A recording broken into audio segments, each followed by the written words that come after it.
Hi guys, welcome back to the Physio Exchange with myself and Wade. And today we have another question.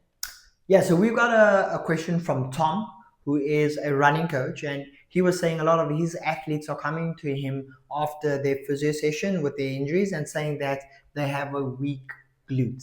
And he's trying to figure out what that exactly means, because they always can't carry over that story to him to what exactly is wrong. So um, the glutes, it's big, right? But when we think runners, what we see a lot of is poor pelvic control, which a lot of the time comes down to the gluteus medius, a very popular muscle when it comes to especially runners. Um, how do you address this? So yes, the gluteus medius. If you're in this practice, you will know about this muscle. Yeah. So the way that I'd rehab it is that I'd make sure that the patient is able to activate the muscle independently without obviously the glute using or compensating with any other of the other muscle groups.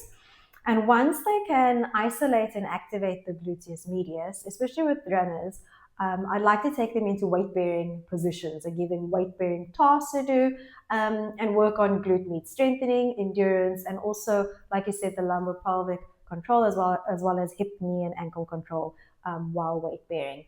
And then what I like to do and what eventually we hope happens is that the activation of the glute med translates into their activity, the sport specifically running now, and that if a patient is running or an athlete is running and 10K is in, they start feeling symptoms of knee pain, ankle pain, lower back pain, they can check in with their glute med and feel, is my glute med firing?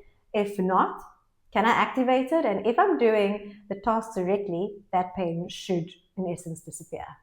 100%. And you're talking about the athlete being aware of what's happening through their body. And I feel that it's our job as well to kind of help prep them through that. And that doesn't just happen on the run, that happens through the rehab. And something I like to do is use a simple clam. I teach it a little bit differently, but basically teaching them to activate or recruit that glute through that movement without using anything else, like you were saying, without compensating through that load. And I know guys like to use a band around the knees and pushing. So clearly, if there's more resistance, the glute becomes stronger. Clam for me, I use for recruitment based only, just for them to create that mind muscle connection.